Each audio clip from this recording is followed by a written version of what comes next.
We were talking about the film with Sidney Poitier. So what? Yes. So, shot the test, and Sidney was telling me how good he looked. He said he did 30 pictures, and he never looked so good. So I thought we'll see when we go on location. So we went back to Philadelphia. It was a 72-day shoot, big, long picture, and did that picture. Had a good crew. It was a tough shoot, a lot of night stuff. Um, the picture got fair reviews, but it was at the time in the '60s. It was a time of the Black Panthers and the militants. And it was rather a militant picture, whereas the James Mason version in '47 was English Irish. They cut 17 minutes out of the picture of violence and what they called black attitude. And when the picture came out, it didn't quite blend together because of they had cut it. Uh, but I was pleased with the way it looked. Uh, I had Joanna Shimkus, which was later his wife, and I had her looking really good. I had Sidney looking good, and he kept saying, you're going to do my next picture. You're going to do my next picture. Well, how many times do you hear that? You don't do anything. We finished the picture. Um, and Sidney had signed to do the sequel to Heat of the Night. They called me Mr. Tibbs. Um,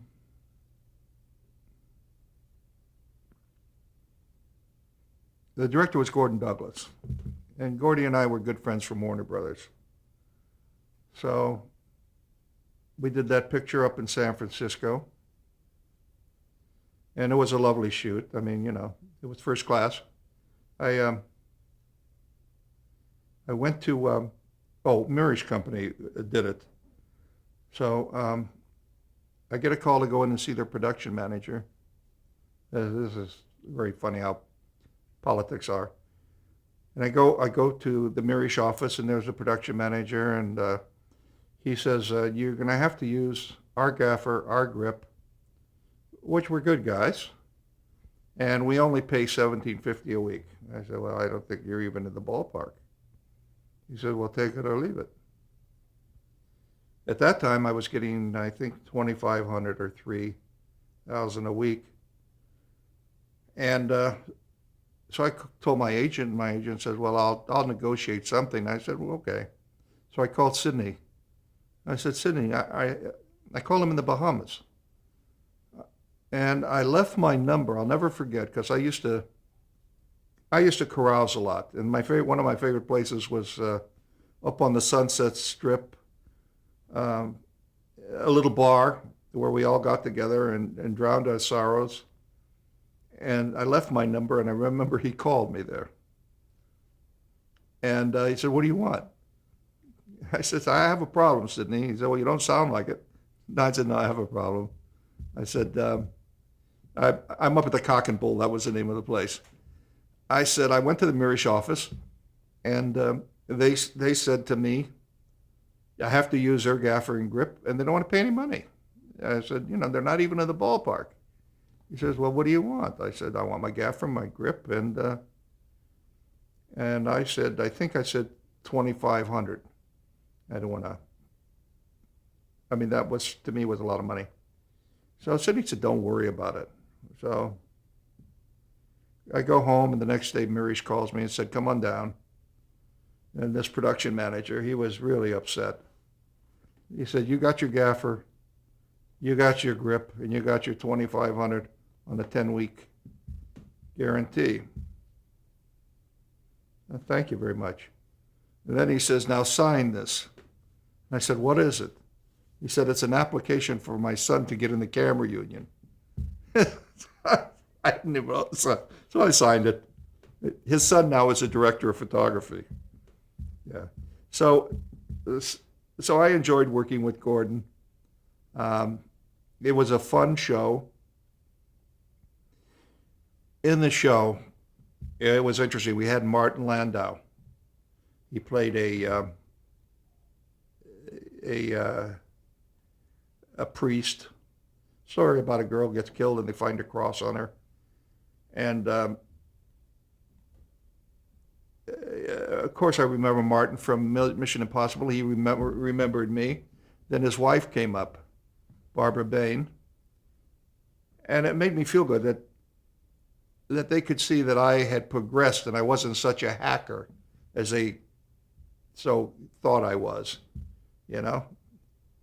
And so we talked cordially, but inside I didn't feel good about it. But other than that, the picture was fine. Made a lot of money. We came in 2 weeks ahead of schedule. Gordon was very fast, very fast. And Sidney was just a love. In between times, Sidney was, when we finished the picture, he was staying in California, and we used to play golf together at Brookside, which was my home course, and do things. Went out and go to different clubs together. I remember we went to see Diane Warwick at Century Plaza. She was there, and I had a brand new Cadillac. So we saw the show, and we're going to go home. We go down to get the Cadillac, and both sides of the doors are smashed.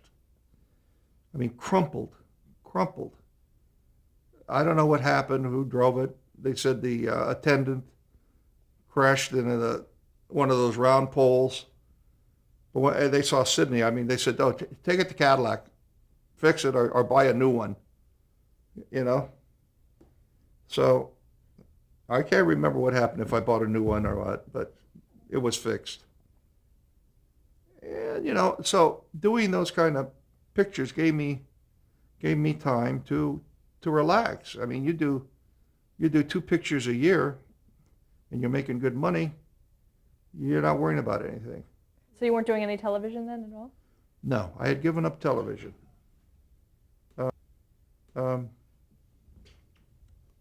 let's see. Then Sidney was going to do a picture. He called me. He's going to do a picture called "I Am Somebody."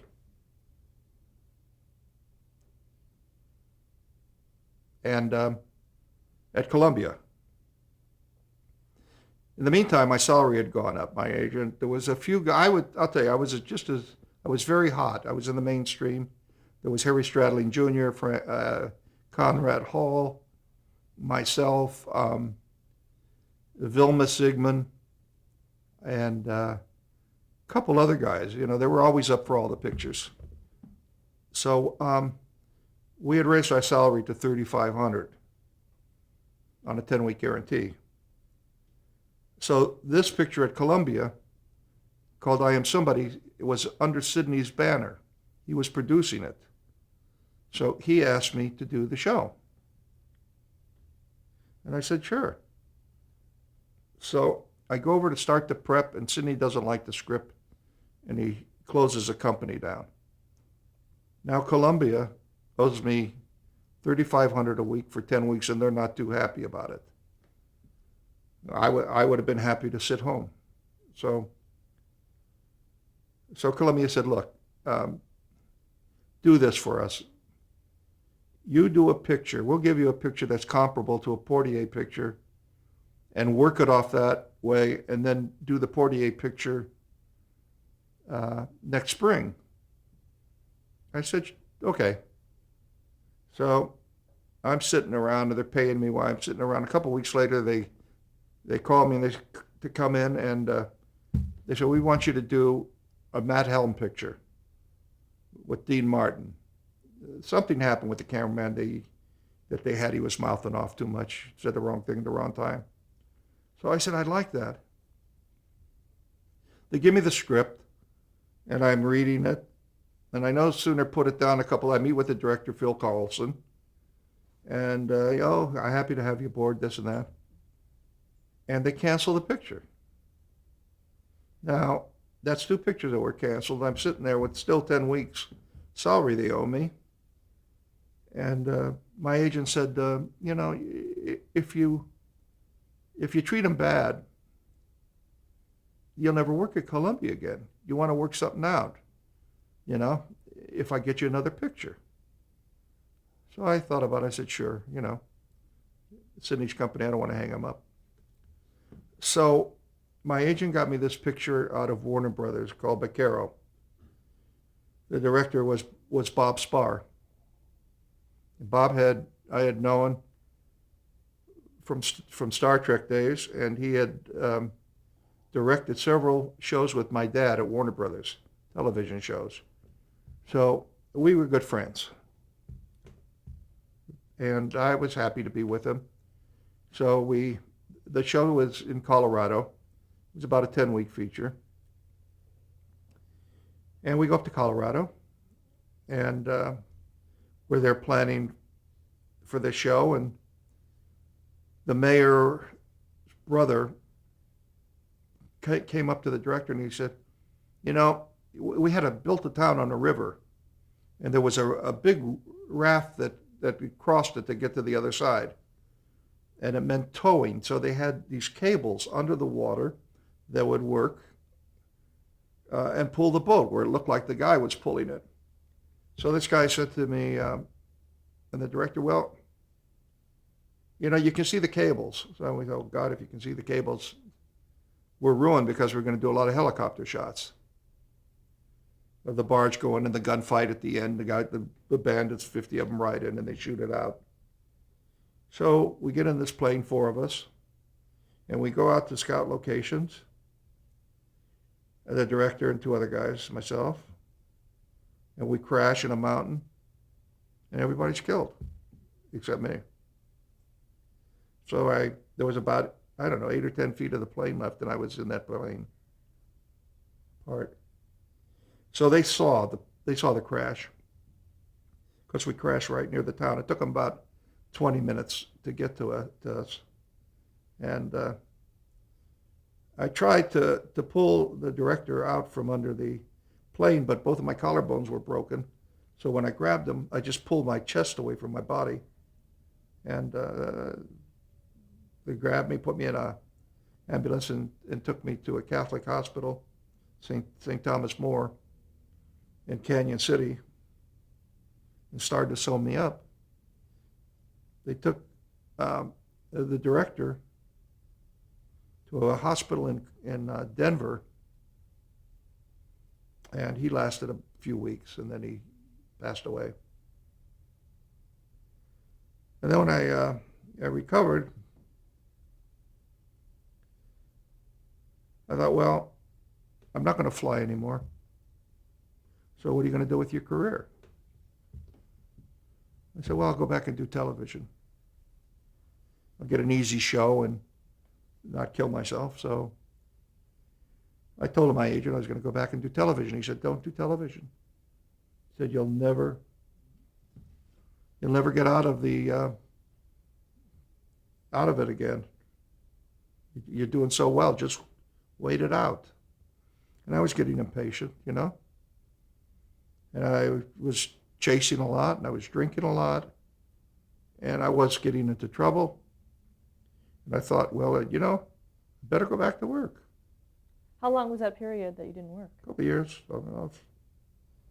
So I told my agent, no, I'm going to do a television series. So a producer by the name of Herb Hirschman, he had produced, they called me Mr. Tibbs. He came over to Universal and was doing a series called The Bold Ones. And he said to me, would you like to do this series? It's a medical show. And I said, sure. So I signed to do the show at no money, television money. And it was entirely different. I had been in features.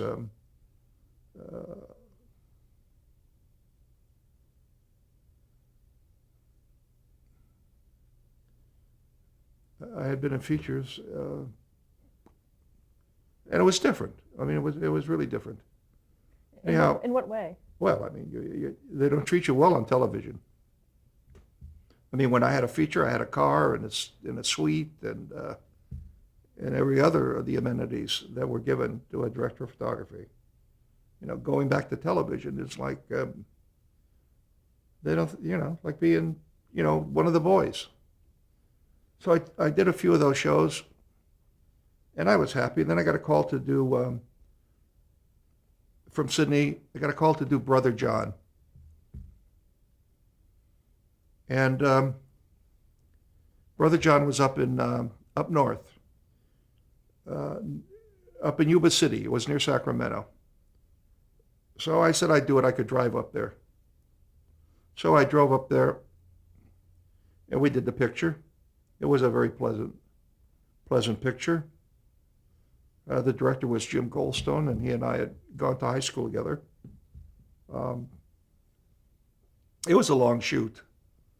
And there was a write-up in the Hollywood Reporter, which I showed you, which I was quite proud of. It said, didn't talk highly about the picture, but it said the picture had a different quality to it. The cinematographer lit it like it was a Vogue layout, magazine layout. That was quite complimentary. I was forced into it, strangely, by the director, who I was trying to accommodate. We went to high school with. He wanted 2 cameras all the time. And on one camera, he'd put a 24, an extra wide lens, or 25 millimeter. And on the other camera, he'd put a 4-inch. And I kept telling him, I said, you can't light a master scene and light a close-up at the same time. It doesn't work. Well, that's what I want. So I was forced to do different things I would have never done. I would hang light bulbs, raw light bulbs. And when Sydney would get close, he'd just, he'd burn up and then he would go dark. And I did everything I could. It was frustrating, but I got a good picture. It was different. It was really, I'm not saying I liked all of the look of it, but they did. And at least when we did the night stuff, I could control it. And so I finished that. And I talked to Sydney, and he had another picture to do. He was going to go down to Mexico, Buck and the Preacher. And I said, Sid, I can't go. I said, I can't fly. I said, no use me flying to tell you I'm going to fly down to Mexico and then come back here for a production meeting. I'm not going to do it. I can't fly anymore. It's too much of a trauma. So I didn't do that picture. Then he called me once more to do a picture that was in New York, I think with Gene Wilder, and I wouldn't fly. So out of sight, out of mind. So I went back to television. I went back and I did Kojak, 73. Did you do Night Gallery first? I can't remember. I may have done Night Gallery first. 73, I got the nomination for Kojak. I did Night Gallery. I replaced, he passed away, Curly Linden, who won the Oscar on 80 Days Around the World. Curly, he lit entirely different than I did. He was a full lighter. He came in pretty full. I came in there and I started to do the little cross lighting and went for the film noir look. And I was very fortunate. I got to a French director, Jeannot Schwark, fine director, and he loved me. And anything I would do, he loved. The darker, the better. The darker, the better. Film noir. Let's see how it really is. I had one thing I've always done that the kids don't do today. I always kept the faces up to key. In other words, today you look at some of the shows, you can't see faces. Never would do that. I always kept the faces up to key and played with the background. If I wanted it really down and dirty, I played the background down and dirty. Or maybe a cross light, but it was always there. And I must say, the stuff was really great. I probably had as much fun on Night Gallery as as any other show I ever did. Did you work with Rod Serling? Yes, I did. Brilliant guy, died too young. Wanted to be a professional football player. Nice guy. And the producers were wonderful. Jack Laird. Jack produced the show I did later, but Jack was very loyal to me and gave me the opportunity to direct.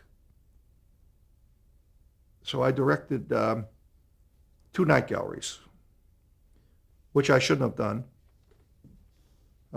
The scripts weren't very good, first of all. Second of all, I'm a firm believer that directors of photography should not be directors because they become so visual that when they lay out a shot or whatever they do, they're thinking lighting-wise.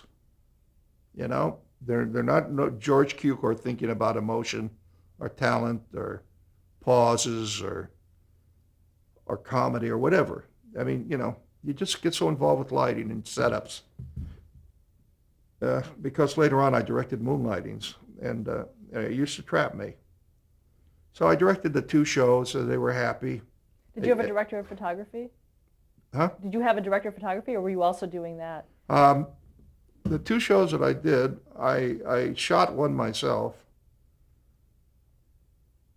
No, I had a director of photography for the first show, and I was so upset with him, the way he lit. I mean, it must have been tough on both of us.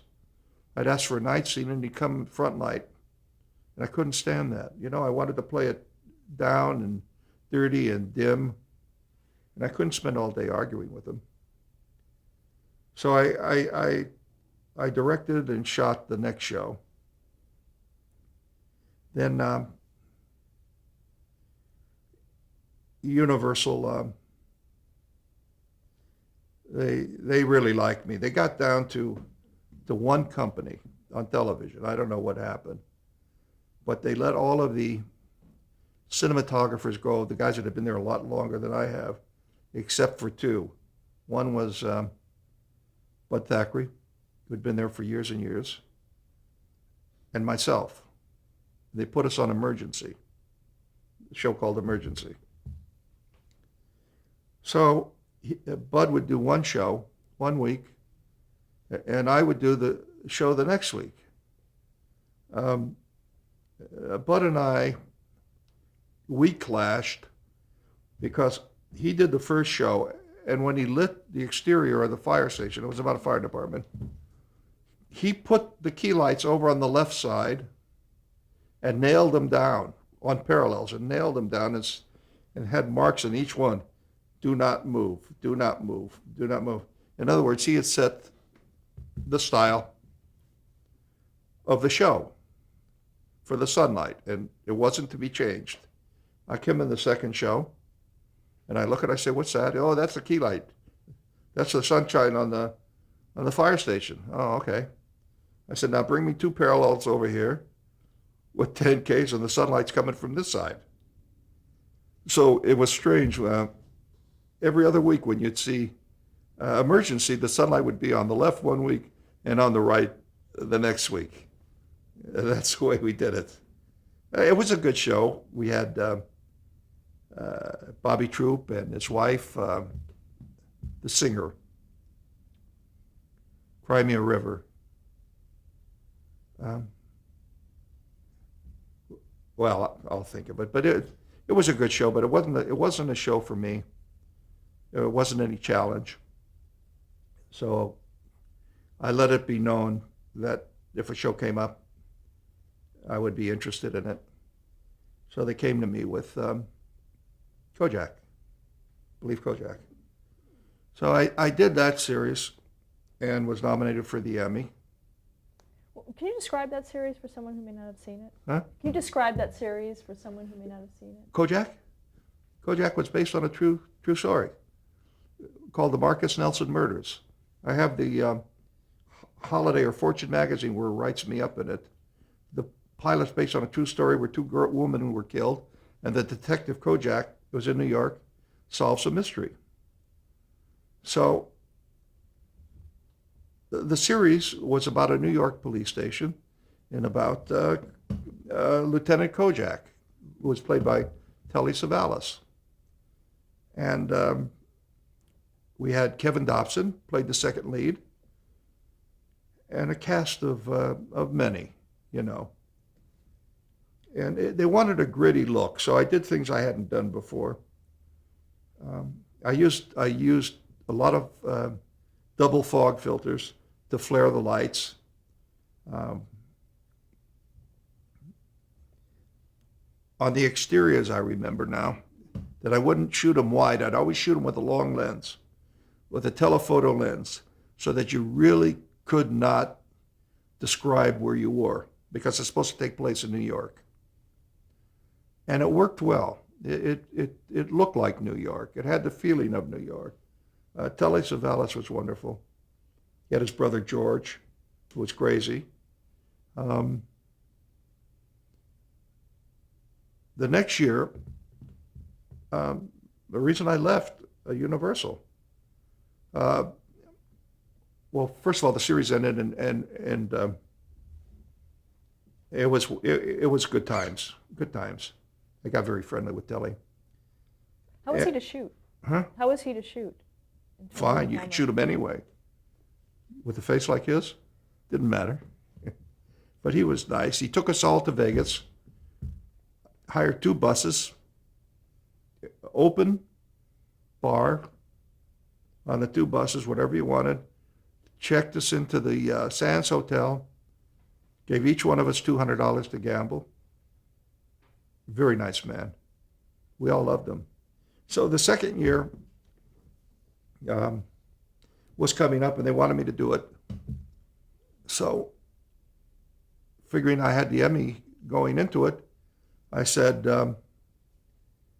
I'd like a raise. I didn't win the Emmy that year, incidentally. I said, I'd like a raise. And they said, no, we don't give any raises. I said, well, I want $100 a week raise. So Universal says, we don't give it. I said, you mean I'm not worth $20 a day? They said, no. This is what we pay. So I said, I'm not coming back. So they called me practically every day to come back. And finally, they threatened me. They said, if you don't come back and do this show, you'll never work here again. And I said, fine. There are other studios. I didn't like that intimidation.